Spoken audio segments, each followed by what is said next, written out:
All right, we want the officers to carry at least 2 pair of gloves in the winter. Obviously, in the summer, it's whatever, but maybe even in the summer, maybe. Mm. So we want a backup pair of gloves. Actually. So I got 2 pair of Walmart ski gloves. I was able to find my other pair too. Thank you, Larry. Sure. They're not that bad. I wore them last winter, I think. Short period of time, but yeah, generally doesn't get cold enough in Kansas to wear gloves, really. Right, a little bit, but not. I mean, everybody else wears gloves, but I don't. Right. Well, we need 2 pair of gloves just in case. You never know. Right. Did I ever tell you my story about the bridge guard in Korea during a field training exercise? The only time I was disrespectful to an NCO of any proportion, right? But yeah, he deserved it. But it wasn't really that. It was like a second. Then I felt bad because his wife was sick and he had to rotate out. But it's like a godsend for him. It wasn't going well. He was a platoon sergeant, right? So so we were being. It was like cold as anything. Like we rolled up. We did dismounted patrols and stuff later, but so we rolled up first. We rolled out of where we were. I don't think it was Team Spirit. It was, I don't know, like November rain or something. I forget. But it was frozen. The ground was free. It's high moisture content in Korea, especially because of the rice paddies and all that. And we rolled up and we had to set up. I mean, it was so cold we needed to set up tents and stuff. And we were back then. We were what do we have, 5-ton dump trucks or something? I think back then we probably have Humvees now or these other vehicles, right? And we rolled up, and they're like, "Well, we can't. None of the stakes or none of the stuff's going into the ground." So we had to get. I think we had the C tractors, and C tractors were new. I think I can't remember. I think that we had just received some C. So they pulled out the heavy equipment to try to get the. Or do we use at that time? We may have used like jackhammers. I can't remember. But it was so cold we couldn't get anything into the ground. Right. But I think we eventually set up some like GP large tents with some heaters. Right. And then we went out to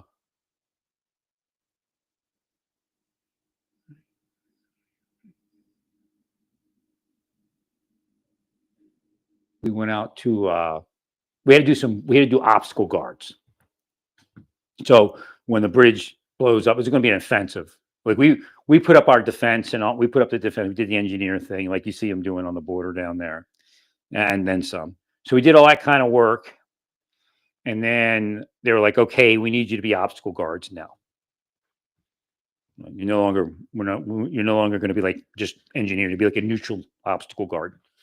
If the what do they call them? The evaluator says the bridge is gone, then you have to stop people from crossing the bridge." So we're sitting there. It's like evening, and it's just starting to ring. And I'm like, "Can we bring stuff?" No, I don't bring anything with you. We'll be able to relieve you in 2 hours, 3 hours, whatever. Well, I think 2 hours. Just getting dark, just starting to blow. A little bit of rain, like this kind of weather, but colder. Right. So we go. I don't think it was quite as cold that day as it was before. Right? It warmed up a little bit, but we're going to be out there all night, and we didn't bring socks or nothing.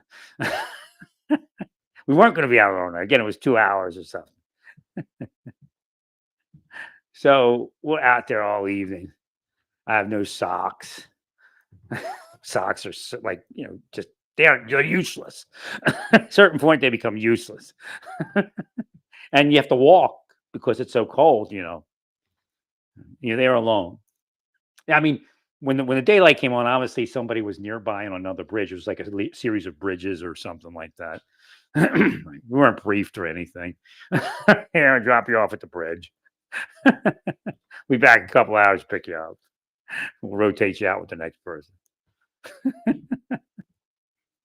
So all night, nothing. Just walking back and forth on this bridge. Nothing to eat, freezing.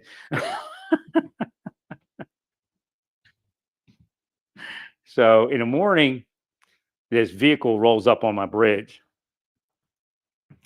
And the passenger opens up the door. He starts talking to me, and I'm like, who the hell is this? It's 5 a.m. Get out of here all freaking night.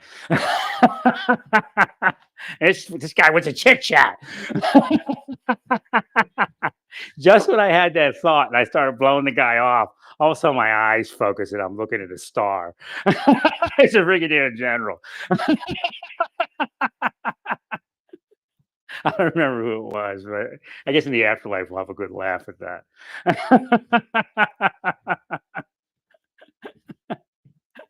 And then like official me comes on. Oh yes, sir. Well, this is what we're doing. The concept of the operation.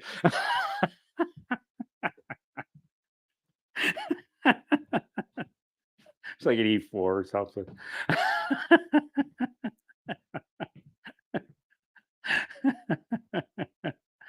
So when the light comes up,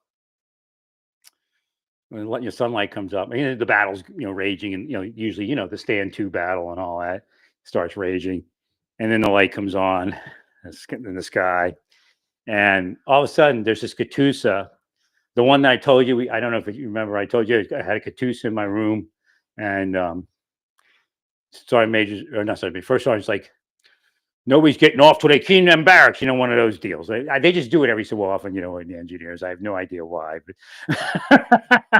there's not really nothing wrong with the barracks. Like, there's harm on there. Throw a trash can up. Clean this place up. Flashbacks from basic training, So the Katyusha. So we got the room spotless, but I didn't inspect the Katyusha's freaking behind his wall locker. You'd think he'd clean it. He puked soju, which is strong alcohol in Korea, behind his, and kimchi. It was like reddish behind his wall locker, like who knows, 2 months ago. So again, we had to get re-inspected because of that stuff. But this is who it is. So he doesn't speak any English, none, zero. And you know what? That's their job, is to translate for us. But he speaks zero. His father's like rich or something, and that's how he got the position. So he comes walking on my bridge, and I'm trying to talk to him, like, ah. So I guess somebody else came up, and we started speaking. Okay, we got to get food. Okay, ajima, which means woman. Yum yum yum yum, chop chop. So we looked at how much money we had, and he got the idea. Okay. So we were getting ready to walk to find every one of these little towns. You can find a woman to cook for you. She's got kimchi. She'll make some ramen. Right? They usually sell it too. But if you come up and ask them to cook it for you, you pay them a little extra money. They'll cook it for you. So we're gonna go get some breakfast, get some ramen and an egg, like egg ramen. They put an egg in there, maybe a slice of cheese.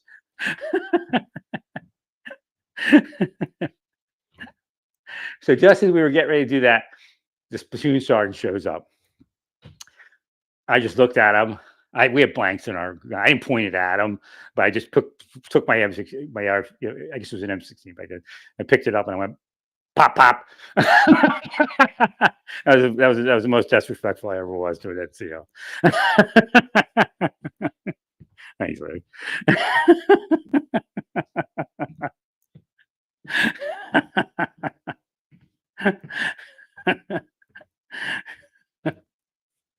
I could have killed this man. Then, like a month later, his wife, came down with some serious illness, maybe in cancer. I can't remember. And he rotated stateside.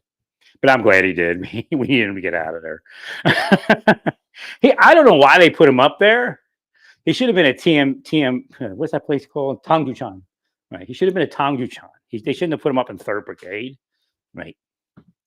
That's where they make the mistakes, right? No, because other people had it easy down at Tandujan. Right? He's up there in 3rd Brigade. That's tough duty.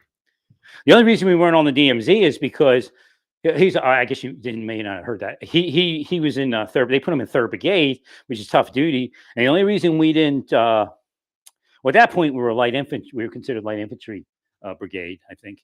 Right. But it was like almost like an air mobile brigade. Right. We didn't have our vehicles, but again, we didn't use our vehicles very much on those type of exercises. So there's a lot of people that were at camp. What do they call that place? I forget it. With the turtle farm. Tandujan camp.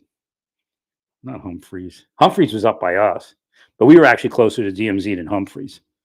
Right.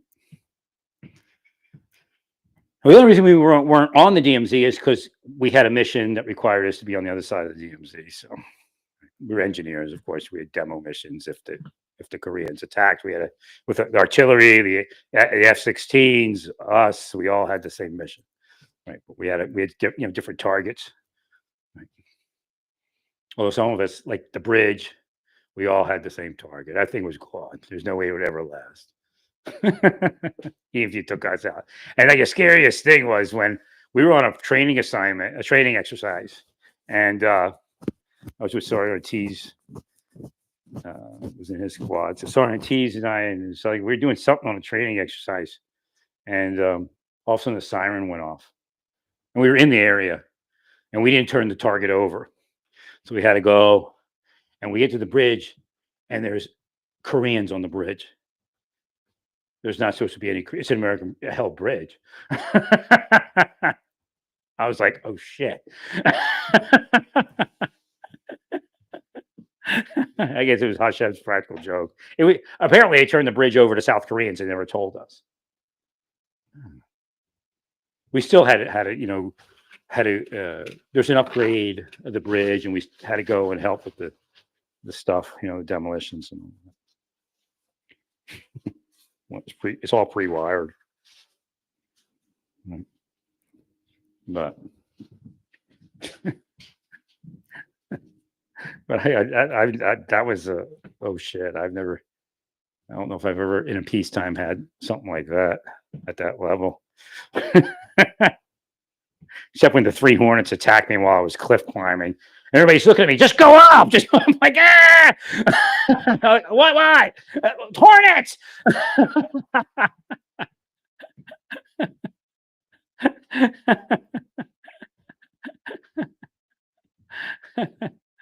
And you're dehydrated and you're climbing on a cliff.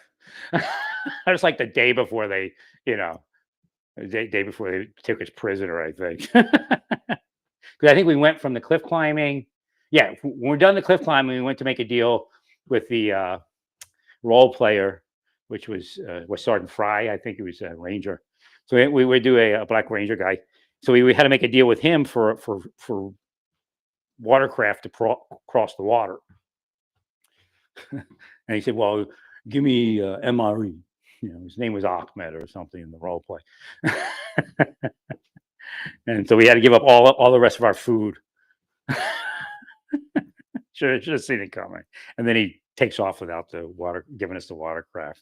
And you don't have sleep or anything like that. Sapper course.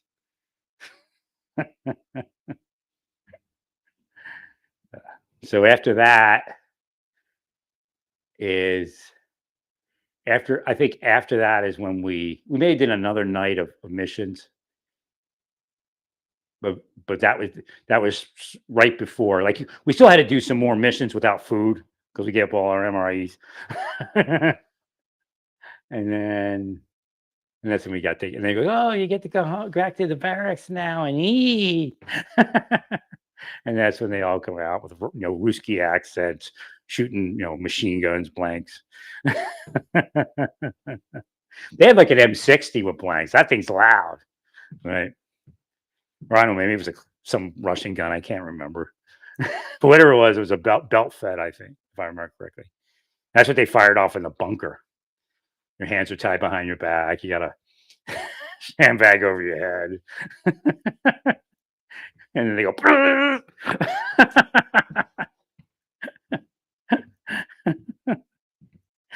Sergeant Grant said they had to stop it because they didn't know they were supposed to have a psychologist on site, right, to debrief you. Apparently, the Air Force SEER school has psychologists on site.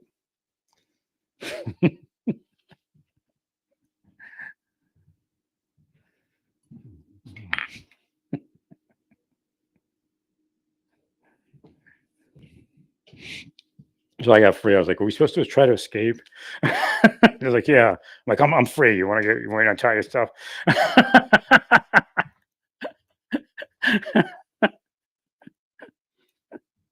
And just as we were climbing out of the bunker, out the steps, I was Sergeant Fry came down the steps, big Ranger guy, and we're fighting, and he's yelling, "Come on down, go down, get free!" and then I guess Lieutenant his name was Lawrence too. It's funny, Lawrence Grant. It's like if I was awake, I'd have realized something there, right? It said his name was Lawrence. The first name was Lawrence. The Sergeant Grant NCIC's name was Lawrence, and mine was Lawrence. And I don't remember what the XO's name was. My name was Lawrence. Lawrence Grant, Lawrence Moore, and Lawrence. I don't remember that guy's name. Right.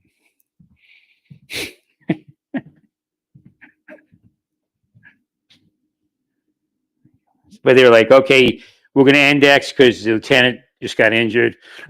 And we're going to go into a SEER escape and evasion mode now. So what happens is the I was telling you, the lieutenant, not the XO, was it RXO? He may have been RXO. I can't remember if he's a butter bar or the XO. But they strung him up, had like a Bakken tackle or something. They by his wrists, they pull him up. And what he tries to do, he tries to escape. So what his plan was to get up on top of the fence. It was like a fence with a razor wire. I don't know how he thought he was going to defeat the razor wire. And of course he didn't. But his idea was to get on top of the fence, and then because it was a noose, like a noose, a slip knot or whatever it is, and it was, so he could get his hands out of it if he could get the pressure off of his hands, his arms. But he cut his knee open. He actually had an evac out of the course. It sucked. Right? It got infected, of course. Right.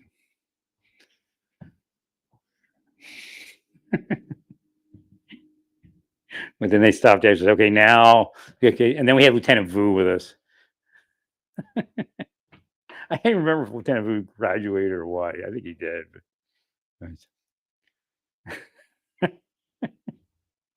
But Lieutenant Vu is the first Vietnamese graduate of West Point, and he was our platoon leader.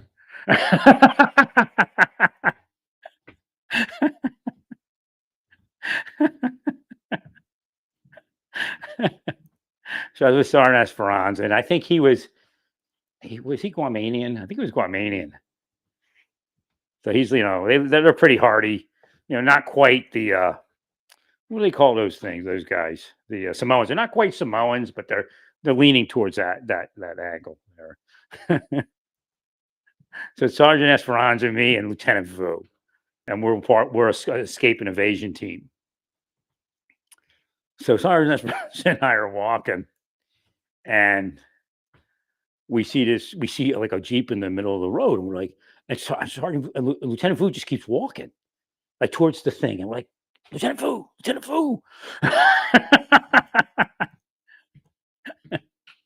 And apparently he walks right up to the Jeep and looks at one of the instructors. What happens? They got a flat tire in the middle of the exercise, and they had to change it. But he walks right. So we were like, "Oh," like I forget what triggered it. I'm like, we start running. So I run one way, Lieutenant Esperanza runs the other way, and then I hear the pop, an aerial flare, or I hear the initial thing, the bang, and it ignites. So as soon as I hear the pop, I dive left, and I dive into some vines, and I'm hanging upside down, and I'm like, and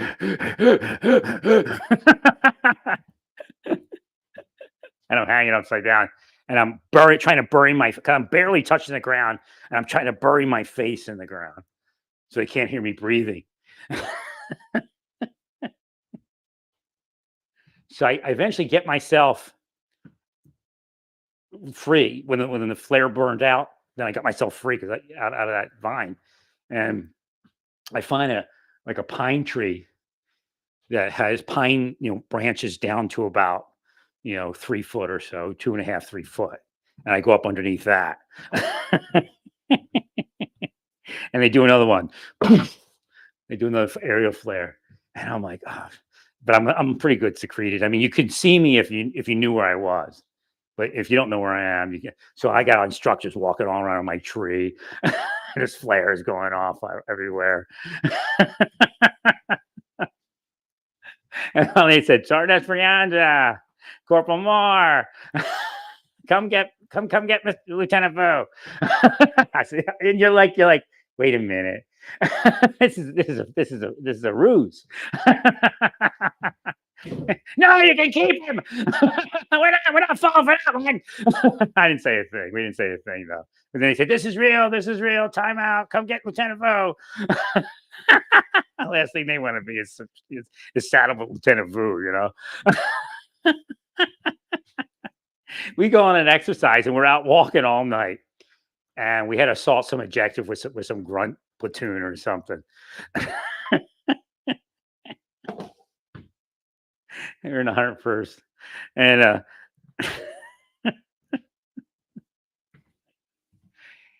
and we're like, how we get back like 3 a.m. or something like that. And we had trucks pick us up and bring us back because we assaulted the objective and did all that stuff. We had to do some other stuff too. I can't remember what it was, but we get back, and for me, I don't care because I mean, I don't give a shit. But we had all these privates and stuff with us, and they were pretty fired up from the mission and all that. And then we get back, and Lieutenant Vu is sleeping, but he's not just sleeping, right? He's got his legs extended outside his pup tent. And all the privates all they can see is Lieutenant Vu is sleeping. Right. Now, nothing against Vietnamese people. There's some great Vietnamese soldiers, but right. Lieutenant Vu just wasn't cut out for it. I'm sure his family was rich. Great.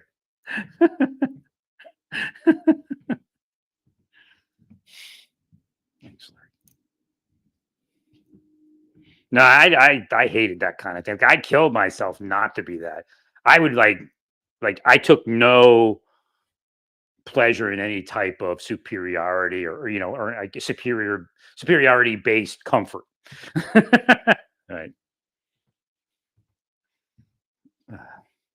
Thank you, Larry.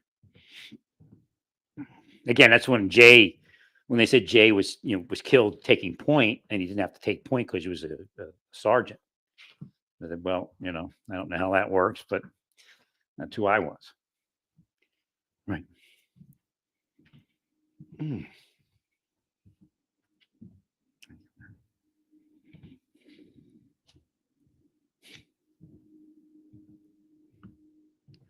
Thanks, Larry. All right. Stay peaceful. Praise God and all.